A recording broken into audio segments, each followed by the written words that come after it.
Hello guys, in this video we'll dive into some recent news in the Beach Boys world, which are gathered from multiple sources, and also in the end I want to share with you a personal letter that I actually wrote for Brian Wilson some years back, and there's a story behind that as well, so we'll dive into that in the later part of the video, but we'll start off with the news. So Al Jardine has actually, I have some notes over here in my phone, so excuse me for that. Al Jardine has been touring now with the old Brian Wilson band. Well, it's not really the Brian Wilson band, it's Pet Sounds band, and it's got members from the Brian Wilson band. They're now been touring in the States, and they just premiered basically Love You album, the Beach Boys Love You album from 1977, almost in its entirety. And I've been watching YouTube clips from those performances and they are amazing, and it actually got me very emotional watching those clips, thinking that, oh man, like Brian really should have seen that. Like, it's just so beautiful, and I think it's just a great tribute for Brian and the way to go. I think they're carrying the spirit, and they are respecting the music, and what I really loved about those clips was that I'm not familiar with those venues that they were playing and so on, but I was seeing a lot of younger people in the audiences, and the audience reactions seem to be very positive, even on songs like She's Got Rhythm from MIU. So they're playing a lot of deep cuts, and sort of my message over here, because I'm here in the far distant Finland, to all you people in the States and also Australia, because Al is going to be touring Australia later this year. Go to see those shows, please, and make videos, share them. I would love to see anything, all the clips. I love to see that stuff, and support them. Go to see those shows, because you never know how long they're gonna tour. Al has been hinting that they might be actually touring Europe next year. I doubt that they're able to do a full Europe tour, because the recognition of, sadly, Al Jardine's name is just not that great.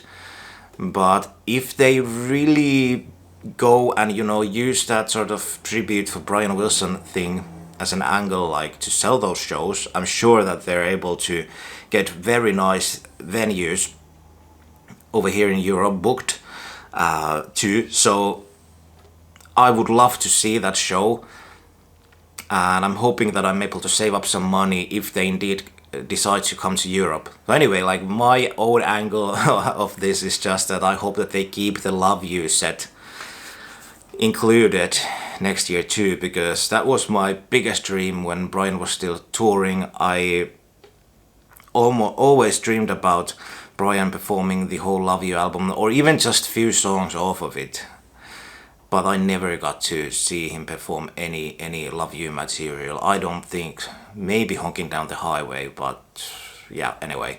So I'm excited about those shows.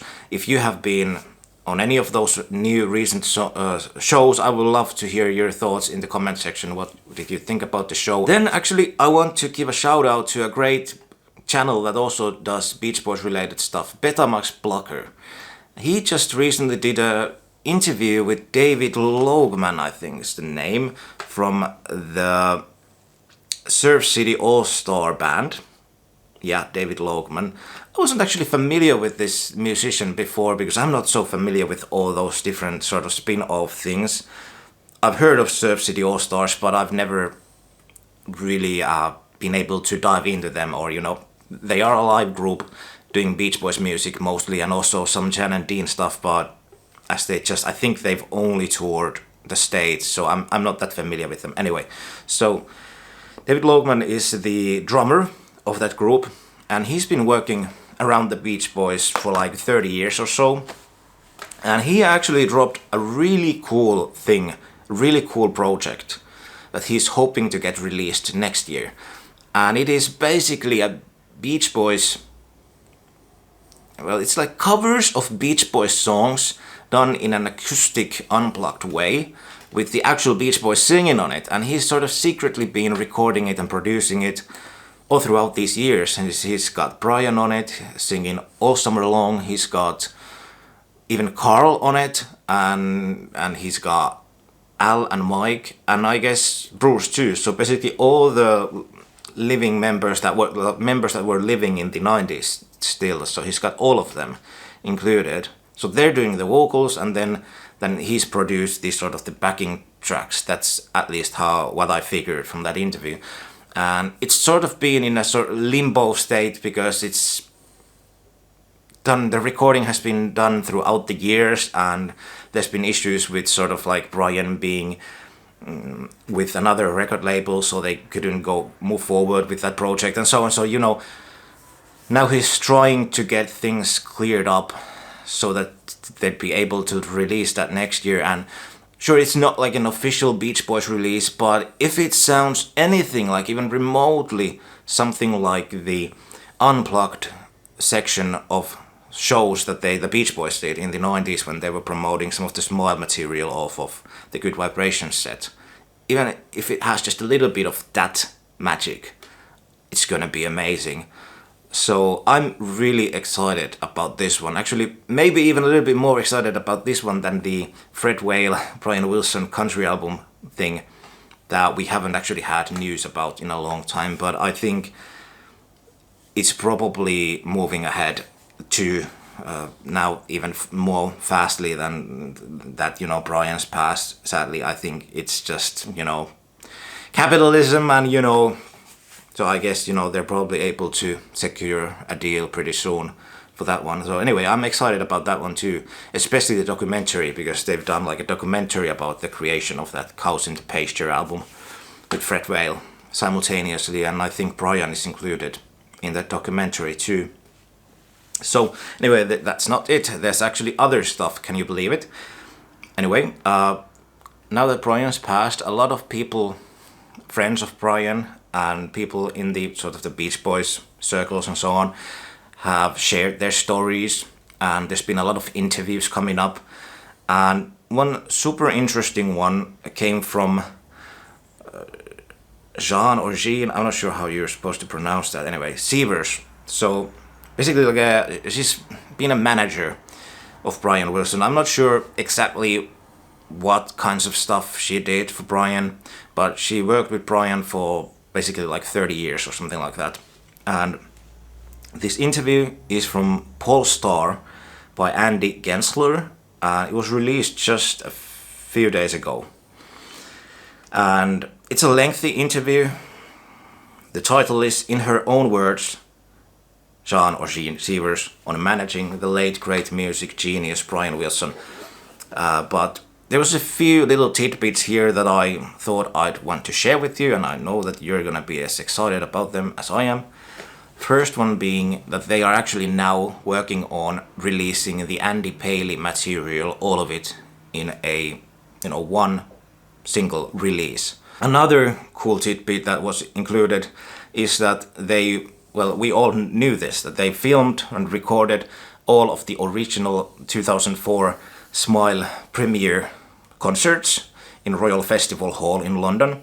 I think it was like 5 nights or something like that. So over here she says that they're actually going to release those as well. So there, you have been able to see snippets from those shows. For example, in the Beautiful Dreamer documentary, I'm sweating like crazy because it's like 30 degrees inside. Oh, it's been so warm over here, and we don't have ACs in Finland, so you can imagine living in an apartment building with no AC unit or anything. It's crazy. Ooh, feels like being in an oven. Anyway, so you've been able to see those snippets of those shows in some documentaries, but never the full show. The actual, the Smile DVD, you know, that I have over here includes the full performance, but I believe it was shot like in a studio or something like that. So it's not like, it is a real performance and it's awesome, but it is not the Royal Festival Hall premiere. And that is such an important piece of music history that I can't wait for them to release that and being able to see that. Anyway, that's super cool. And Another thing which they haven't talked about, obviously, but I would love them to release the last shows with Brian and the Beach Boys from London from the 50th anniversary tour in 2012, because they were playing like 60 songs on those two dates at Royal Albert Hall and Wembley. Wembley was the last show with Brian and the Beach Boys, and they were amazing, just amazing stuff. And I know for a fact that they did record them, and there were, you know, many cameras on stage, so there should be video recordings as well from those performances. If not that, at least the soundboard stuff. So I'm really hoping that the Beach Boys management will get themselves together and release those, and you know, don't do any tinkering and so on. If there's like, for example, Al messed up in Wembley with Then I Kissed Her, he messed up with the lyrics, just, you know, leave all of that in.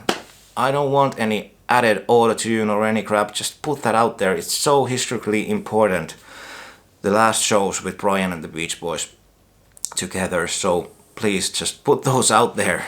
We want it. Anyway, and then there's actually another cool tidbit. Well, there's a lot of cool stories in this interview, but I want to read this quote to you because it concerns the last touring years of Brian. What really wrecked him was he had this back surgery that did not go well, and once that happened it was harder, and he had had a couple of procedures, and the last one left him partially paralyzed in one of his legs, so it made the touring much harder. We needed more people to help him, and he couldn't just go take his walks in whatever city we were in. So I wish that this had been said actually while he was touring, because this probably happened somewhere around the COVID, because I saw, at least, the last time I saw Brian live was in 2017, and he was great. He was walking on stage and he just was enjoying himself. And what happened then is that the shows obviously have to be booked a long time before the shows itself. You know, they are sold and booked year, or sometimes even like almost 2 years prior to the actual show. Anyway, they have to plan these beforehand. So what happened around that time period, 2018 or something, they had already booked a lot of shows for 2019 and maybe even 2020. We all know what then happened. And then they have to postpone those shows and those tours. I had tickets for a London show at Royal Albert Hall, which was supposed to be the last time. It was advertised as the last time Brian performing in London, and it was supposed to be a farewell thing. It just got postponed and postponed, and then Brian had to do these back surgeries that failed him, and then he still had that, you know, he had to do those shows, you know, so he did as much as he could. And you can see that in many of those clips that I watched from back home over here. He wasn't enjoying himself. The back was probably hurting a lot, and a lot of people were writing nasty things in the comment sections of those videos and message boards, and I felt really bad about that situation, because, you know, there's just so much you can do about that. You have booked these things and you have to perform, you know, no matter what, you have to do it, you know, because it's done, in this case, probably even 2 or 3 years prior to the show themselves, so they couldn't really get out of those contracts, and they had to do those shows.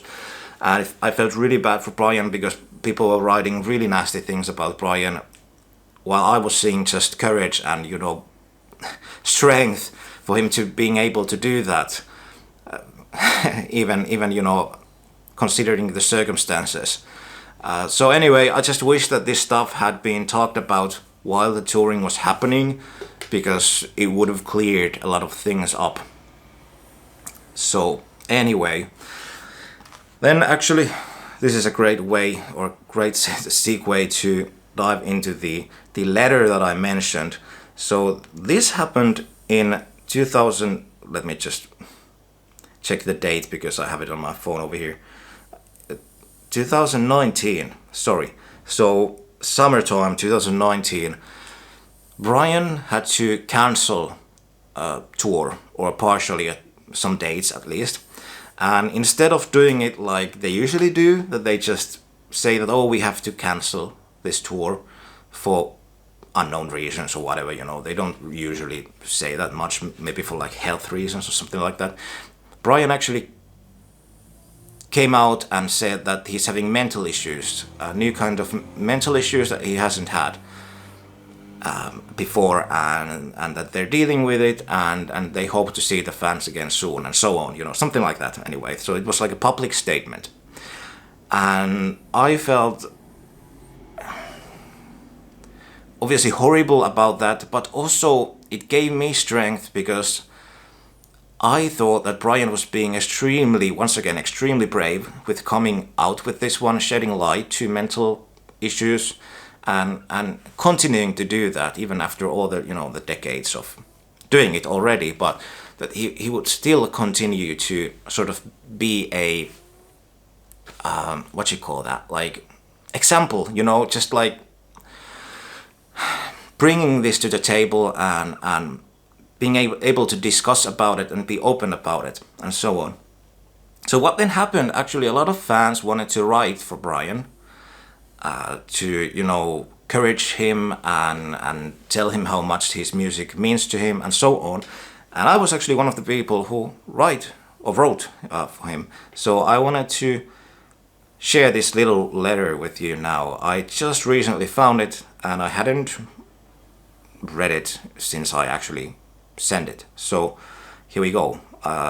It's actually written on Brian's birthday on 20th of June 2019. The title is Happy Birthday Brian, from a fan from Finland. Hi. I want to wish you a happy birthday, Brian. I am a younger fan of yours from Finland. I have been following you on your concerts, starting from the London Wembley show you did in September 2012 with the Beach Boys. That particular show is still my all-time favorite concert, and I've seen many. I've seen a lot of the great artists play and sing live, including Bruce Springsteen, Leonard Cohen and John Fogerty. But it's always the most special experience to see you perform your music live.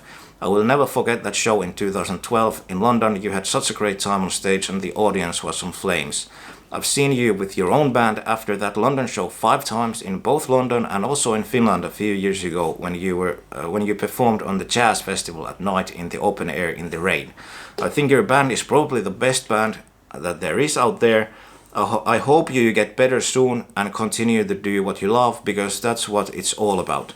Thank you for a lifetime of work, joy and entertainment that you have created and shared with me and the whole world.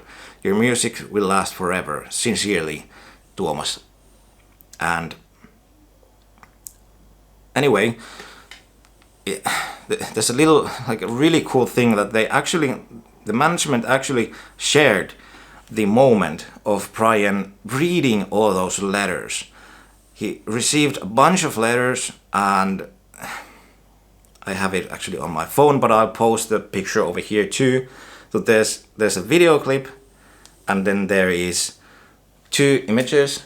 There he is reading the letters, Brian, at his backyard probably. There's a bunch of letters on the table, and then there he is with a genuine smile, giving 2 thumbs up. And then there was a video clip as well. I'd like to thank all my fans for the wonderful letters and postcards. I love you all, and I hope you come to my concert. Oh man, it was just very emotional, and it was so great to see Brian actually reading that stuff. I don't know if he actually read all of them, but you can see in those clips or those images that he's genuinely happy about that, and it just made me really happy too. And I've actually watched that clip with him thanking about those cards many times throughout the years, and if I'm feeling bad, it's so great to just watch Brian and how he talked and was just it just gives you strength, because he just had that sort of energy. Not many people have that sort of energy that he sort of radiates. It's really incredible, and it's really sad that we don't have him anymore. And I still don't even really get that. I don't know, it just feels weird. It feels weird to think that he's actually not around here anymore. I haven't really figured that out yet. But anyway, there it is. A lot of things, but anyway, Next video probably is going to be the review of That's Why God Made the Radio.